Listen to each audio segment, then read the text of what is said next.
నేను ఏమంటున్నాను సార్ ఇంకా ఇప్పుడు మీరు ఒక రాజకీయ విశ్లేషకులుగా ఇంకా చంద్రబాబు నాయుడు తెలంగాణకు అన్యాయం చేస్తుండా?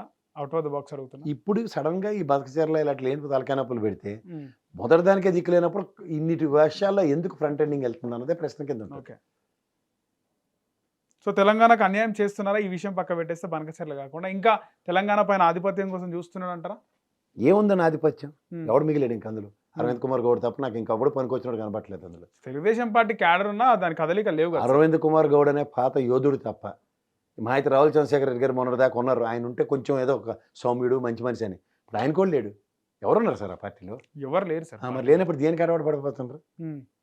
ఎందుకు మళ్ళీ బీఆర్ఎస్ వాళ్ళు ఊరికే ప్రతిసారి చంద్రబాబు నాయుడిని టార్గెట్ అవును. చేస్తున్నారు? నెక్స్ట్ పక్క రాష్ట్ర ముఖ్యమంత్రి ఆయనే కదా! హ్మ్. ఇప్పుడు కొట్లాడవలసింది ఏముంది? ఇక్కడ ఉన్న తెలంగాణలో గతంలో కాంగ్రెస్‌తోను. జగన్మోహన్ రెడ్డి విషయంలో ఇలా లేరు కదా సార్ వాళ్ళు. అదే చెప్తున్నాను. అప్పుడు సుహృద్భావ వాతావరణం నెలకొంది. హ్మ్.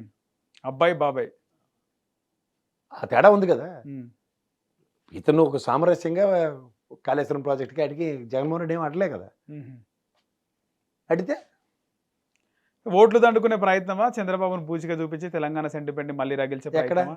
తెలంగాణలో. అంత సెంటిమెంట్ రగిలిచ్చేస్తే మొత్తం తెలంగాణలో గెలిచే ఉందరు కదా! ఈసారి ఇది గ్రేటర్ హైదరాబాద్‌కే మళ్ళొచ్చే పరిమితం. ఎన్నికల్లో. ఇప్పుడు ఎప్పుడైతే మీకు అదే చెప్తున్నాను. తెలంగాణలో బీఆర్ఎస్ పార్టీకి రెండోసారి అడ్వాంటేజ్ ఎలా వచ్చింది? హ్మ్. తెలుగుదేశం పార్టీ పూచిక. కాంగ్రెస్‌తో ర్యాలీ అయినప్పుడు. హ్మ్. ఇప్పుడు ర్యాలీ అవ్వకపోయినా రేవంత్ రెడ్డి గారు అనే నెపాన్ని పెట్టుకొని ఆళ్ళకి పని సులువు అవుతుంది కదా! ఓకే. ఇక్కడ మీరు ఒక విషయం చెప్పాలి సార్. ఆంధ్రప్రదేశ్, ఉమ్మడి ఆంధ్రప్రదేశ్ నుంచి ఇప్పటి వరకు కూడా 4 సార్లు ముఖ్యమంత్రిగా చేసిన ఏకైక వ్యక్తి చంద్రబాబేనా? చంద్రబాబు గారు. అదొక రికార్డ్. కానీ కేసీఆర్ గారికి అరుదైన రికార్డు హాట్రిక్. ఎవరు కూడా 3 సార్లు లైన్‌గా ముఖ్యమంత్రి అవ్వలేదు కదా సార్. తెలుగు రాష్ట్రాల హిస్టరీలో ఉమ్మడి రాష్ట్రం నుంచి. కానీ మూడోసారి హాట్రిక్ మిస్ చేసింది ఘనత, క్రెడిట్ మొత్తం రేవంత్ రెడ్డిదంటారు. ఖచ్చితంగా. హ్మ్. రెడ్డి సామాజిక వర్గ పునరేకీకరణ. హ్మ్. నేనెప్పుడు చెప్తున్నాను. ఏదేమైనప్పటికి కూడా కేసీఆర్‌కి అయితే హ్యాట్రిక్ మిస్ అయింది. ఖచ్చితంగా మిస్ అయింది. ఒకవేళ ఆయనకు హ్యాట్రిక్ కొట్టింటే అదొక హిస్టరీ. హిస్టరీ ఉందను. హ్మ్. కొత్తగా ఏర్పడిన రాష్ట్రాల్లో అంటే హిస్టరీ ఏం లేదు. కొత్తగైనా పాతగైనా కూడా హ్యాట్రికే కదా సార్. హ్యాట్రిక్ ముఖ్యమంత్రిగా ఉండుందురు. కానీ రేవంత్ రెడ్డి కాంగ్రెస్ పార్టీని ఈ స్థాయికి తీసుకురావడంలో మాత్రం ఆయన కృషి వెలకట్లేదు. హ్మ్. కాడు వదిలేసిన పార్టీ ఒక బట్టి విక్రమార్క గారు తప్ప బిగ్గెస్ట్ ఛాలెంజ్ ఏంటంటే సార్. నల్గొండ రెడ్డిని ఎవరిని నమ్మే పరిస్థితి కాంగ్రెస్ అధిష్టానం లేదు. ఉదాహరణకు కోమటిరెడ్డి బ్రదర్స్కి, ఉత్తమ కుమార్ రెడ్డి గారికి క్రెడిబిలిటీస్ లేవు అక్కడ. ఎందుకు సార్ అది? వాళ్ళు నమ్మరు. ముందు రోజు జెండాలు కట్టుకుని తెల్లారితే వేరే పార్టీ మారిపోయే పరిస్థితి దగ్గర నుంచి వేరే పార్టీకి గెంతేసి మళ్ళీ మా తల్లిలాంటి పార్టీ అని కథలు చెప్పుకుని వెనక్కి ఇక్కడ పార్టీ కండువా కప్పుకొని కూడా ఇంటర్నల్‌గా న్యూట్రల్‌గా ఉన్నారు అనే ఆరోపణలు గతంలో వచ్చినాయి. ఉత్తమ్ కుమార్ రెడ్డి గారు ఎప్పుడు బీఆర్ఎస్ పక్కనే ఉన్నారని ఆయన అధ్యక్షత ఏదో వహించిన గతంలో అన్నాళ్ళు. కలిసి సినిమా చూసినారు. ఆ? మహేష్ బాబు సినిమా చూసినారు. కేటీఆర్, ఉత్తమ్ కుమార్ రెడ్డి కలిసి అని చెప్పి. సినిమా ఏంటి?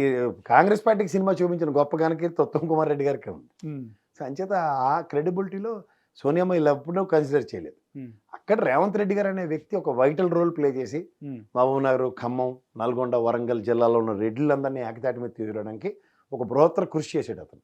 పెద్దలు జానారెడ్డి గారి ఆధ్వర్యంలో ఆయన గైడ్లైన్స్లో వీళ్ళందరినీ కట్టడి చేసి కట్టడంటే నేను ఈసారి మనకు అధికారం అన్న దగ్గర పెద్దలు దామోదర్ రెడ్డి గారు ఇలాంటి వాళ్ళందరూ కూడా మంచి సంధానపరుచుకున్నారు, సమన్వయపరుచుకున్నారు. రైట్. దాని పర్యవసానం దక్షిణ తెలంగాణలో అంత పట్టులేని బీఆర్ఎస్ పార్టీని నిలువరించడానికి అడ్వాంటేజ్ వచ్చింది. రైట్. కానీ ఇక్కడ దక్షిణ తెలంగాణలో అంతా బీఆర్ఎస్ పార్టీకి పారాచూట్ నాయకులే, తెలుగుదేశం నుంచి కాంగ్రెస్ నుంచి గెంతుకొచ్చిన వాళ్ళే. సో అలాంటప్పుడు క్యాడర్ అంతా కాంగ్రెస్ పట్ల ర్యాలీ అవుతున్న క్యాడర్ దిక్కులేక బీఆర్ఎస్కి వెళ్ళింది తప్ప ఇప్పుడు కాంగ్రెస్ మళ్ళీ పునరుత్థానం తెచ్చుకున్నప్పుడు క్యాడర్ మళ్ళీ వాళ్ళకి రావడానికి అడ్వాంటేజ్ ఉంటుంది. రైట్. అంచేది బీఆర్ఎస్కి ఆ వాక్యూమ్ ఎప్పుడైనా సరే దక్షిణ తెలంగాణలో నింపుకోవాల్సిన బాధ్యత వీళ్ళ మీదే ఉంటుంది. మీరు ఒకసారి గమనిస్తే ఇక్కడ కేటీఆర్‌కి హరీష్ రావు ఉండు, కేసీఆర్ ఉండు.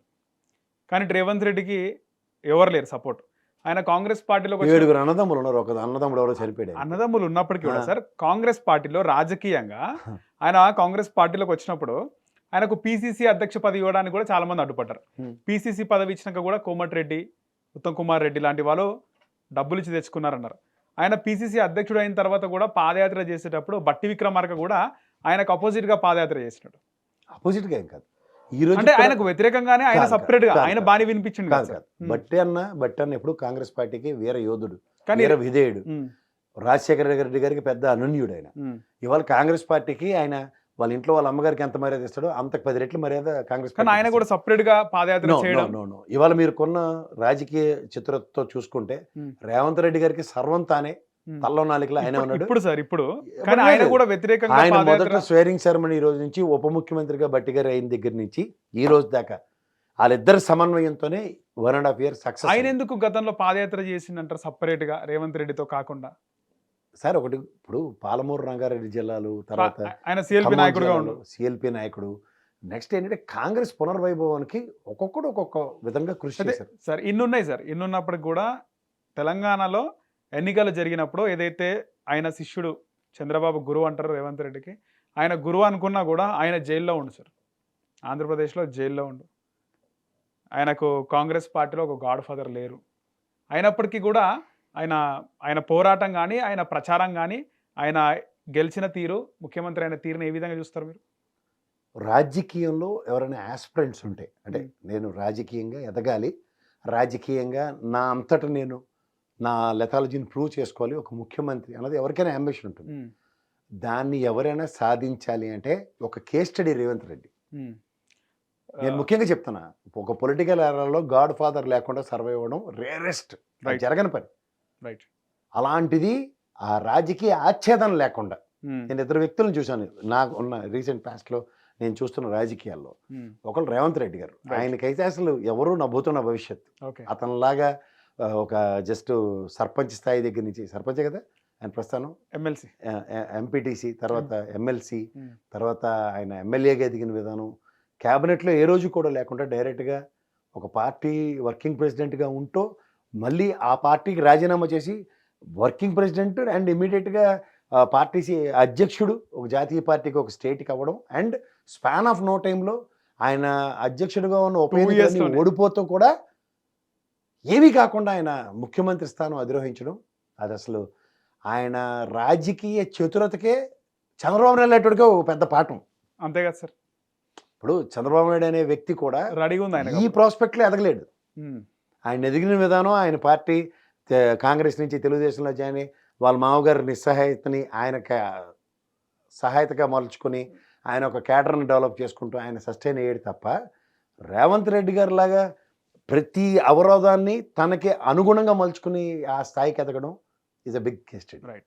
రెండో అతను జగన్మోహన్ రెడ్డి. తండ్రి ఆచ్ఛేదనంతో ఉండి కాంగ్రెస్లో మా అయితే మా మర్రి శశిధర్ రెడ్డి గారి అబ్బాయిలు అయితే కోట్ల విజయభాస్కర్ రెడ్డి అబ్బాయి, సూర్యప్రకాష్ రెడ్డి, చాలా మంది ముఖ్యమంత్రులు టీజీఆర్ కొడుకుల్లాగా మిగిలిపోకుండా తనకంటూ తను ఒక పొలిటికల్ ఆరాని క్రియేట్ చేసుకున్న వ్యక్తి ఎవడంటే జగన్మోహన్ రెడ్డి. అంచేత వీళ్ళిద్దరిని ఎవరైనా దయించి కంపేర్ చేస్తే మాత్రం రాజకీయ అనుభవాలు నిజంగా గణించాలంటే వీళ్ళని ఆద్యంతం ఏకలవ్య శిష్యుల్లో ఉండవలసింది. హిట్ టీవీ యాప్, ఇందులో short news, live news, entertainment shows, movies, digital magazines తో పాటు మీ జిల్లా వార్తలను కూడా ఫ్రీగా చూడొచ్చు. ఇంకెందుకు ఆలస్యం, వెంటనే హిట్ టీవీ యాప్ ని డౌన్లోడ్ చేసుకుని ఫ్రీగా ఎంటర్టైన్మెంట్ పొందండి. Hit TV app. Hit TV app. Please download hit TV app. Hit TV app ని ఫ్రీగా డౌన్లోడ్ చేసుకుని ఎంజాయ్ చేయండి. మీకు నచ్చిన ఎంటర్టైన్మెంట్ కోసం హిట్ టీవీ యాప్ ని ఫ్రీగా డౌన్లోడ్ చేసుకుని ఎంజాయ్ చేయండి. హిట్ టీవీ యాప్ ని డౌన్లోడ్ చేసుకుని ఆస్వాదించండి, ఆశీర్వదించండి. ఇంతమంది సెలబ్రిటీలు హిట్ టీవీ యాప్ ని డౌన్లోడ్ చేసుకోండి అని చెప్తున్నారంటే ఎంత మంచి యాప్ ఆలోచించండి. అమెరికా అమెరికా అమెరికా అమెరికాలో చదవాలనుకునే వాళ్ళకి విశ్వసనీయమైన పేరు మన శౌర్య కన్సల్టెన్సీ. UK లో 1 year masters. UK లో 1 year masters. 2 years work permit up to 5 years visa. Contact Saurya Consultancy. Contact 89851 89851.